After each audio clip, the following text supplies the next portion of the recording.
Education Forum. Tomorrow, Maritimers Unite for Medical Marijuana will be hosting a discussion about medicinal cannabis and the law. And the group's Debbie Stultz-Giffen joins us on the phone this afternoon to tell us more about it. Hi, Debbie. Hi, Rick. How are you doing today? Not too badly, thanks. I'm glad to hear. Well, tell us about this this forum, I guess we'll call it, tomorrow at the Bedford Legion, 1 till 4:30. What's the purpose here? Well, basically, we have a number of educational components going on throughout the afternoon, Rick. The major component, however, is a panel discussion involving two lawyers. Daniel Wallace from McGinnis Cooper, who's a privacy lawyer, and Pat Atherton from the metro area, who's a criminal lawyer, and we have Marcel Gignac joining us, who you're more than familiar with, yeah. Who's the communication director of the Medical Cannabis Patients Alliance of Canada, a registered federal not-for-profit in Canada. And these gentlemen will all be discussing various issues regarding privacy for patients in light of the privacy breach that happened before Christmas involving 40,000 critically and chronically ill patients. So questions will be answered about that, and as well patients who are becoming increasingly nervous about the ramifications of law with the potential for patients to have increasing difficulties to maintain access to what would be considered a legal supply of our medicine. Well, and let's talk about that for a moment here. The Harper government is changing the laws, or if they haven't already changed them. Are the new laws in effect now, by the way? No, they're being eased into effect, Rick. Come the first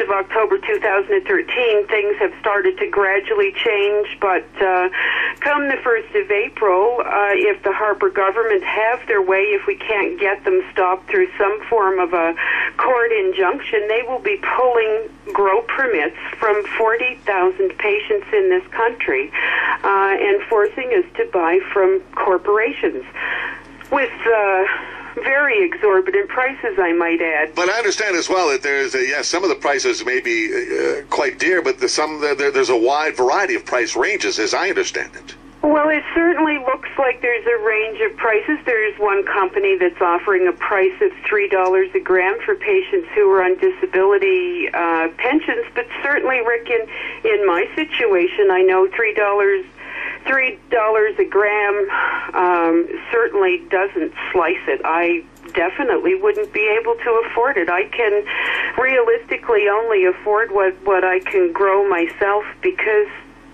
I can't on a limited income afford the prices. I can grow it at home in my backyard for pennies, or I can grow it in my home for under $2 a gram. So what's their logic for these changes in regards to telling people they can't grow their own medicinal marijuana anymore? What's the logic here? Why are they doing this?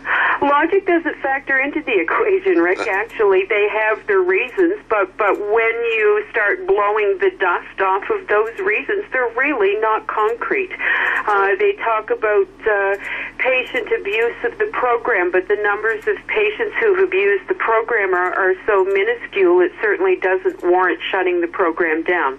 They talk about things like fire and mold when the average patient who is growing cannabis in a little garden in their home has gone through the channels of contacting an electrician and making sure that their wiring is safe. And we take measures to prevent the occurrence of mold because we're patients. These are our homes, and we like to live in safe environments that aren't going to harm our health or the health of and safety of others around us. Now, you smoke a lot, don't you? Because of your condition. I consume 12 grams a day. And I mean, that's a lot. Well, for the average person on the street, it may seem like a lot, but it's certainly what allows me to feel the best that I can feel on a daily basis, and it gives me quality of life. But and again, it's affordable as well. What you're doing now. Oh, growing your own, that is. Well, it is affordable, definitely, and if I'm forced to purchase from corporations, I don't know what I'd do. I would probably end up being bankrupt in fairly short order, losing my home, my health, and everything else. And certainly these are very, very stressful days for those of us who have exemptions through the federal government's program. Just let me interrupt for a second here and just let everybody know that Team Canada now walking into the stadium at the Sochi Winter Games, led, of course, by Hayley Wickenheiser, the flag bearer. 221 Canadian athletes getting ready for what we hope will be a rush to gold at these Winter Games. And boy, they're decked out in their red and their toques that say Canada on. Good-looking team, and we wish the Canadian athletes all the very best. We're talking right now with Debbie Stelz Giffen. She is the chair of the Maritimers Unite for Medical Marijuana Society, and they're putting on a medical cannabis educational forum tomorrow from 1 till 4:30 at the Bedford Legion. There was some concern, Debbie, and I know we've talked about this in the past, that perhaps that the Harper government would be using these new marijuana laws to put more people in jail. But that doesn't seem to be the case anymore. Or do you still believe that this is where they're headed, perhaps? I believe 110% this is exactly where they're headed, Rick. I sat in court last week, with a gentleman from the Shubenacadie area who had been busted. He was unable to maintain his exemption. When the RCMP came in, they found over 500 grams, which really, for the average cannabis patient, isn't out of the way for us to possess at all. I mean, bear in mind, I have a 12-gram-a-day exemption, and that would last me less than 6 weeks. This gentleman is potentially, because he couldn't maintain his exemption, potentially facing a 6-month mandatory minimum sentence. That's what the prosecutor is seeking. The RCMP expert witnesses dissected and analyzed the information, and in sitting in the courtroom listening to what they were saying, it was pretty much a situation that they'd find in many a patient's homes. They were trying to attest that digital scales aren't standard fare for the average cannabis patient, claiming that we eyeball out our medication, that cannabis patients keep all of their medicine in one great big bag and just take little bits out of it every day. And I mean, that's so far from the truth, it's unreal. So if we have to go to court and defend ourselves against that type of logic, when the average criminal lawyer and the average patient out there doesn't have the wherewithal to fight that, it's very, very frightening. I understand there's a National Patients' Day of Protest being planned for the 1st of April?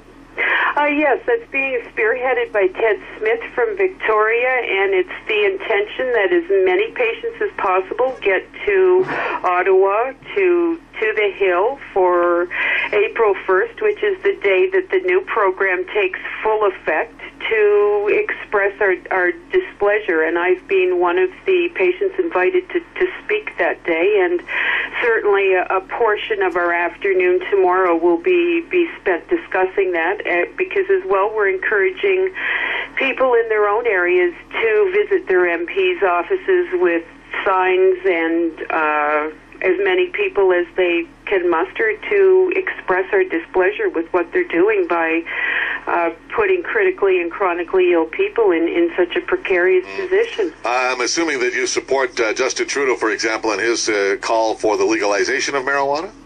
I support the legalization of marijuana as long as patients aren't left out on a limb yet once again.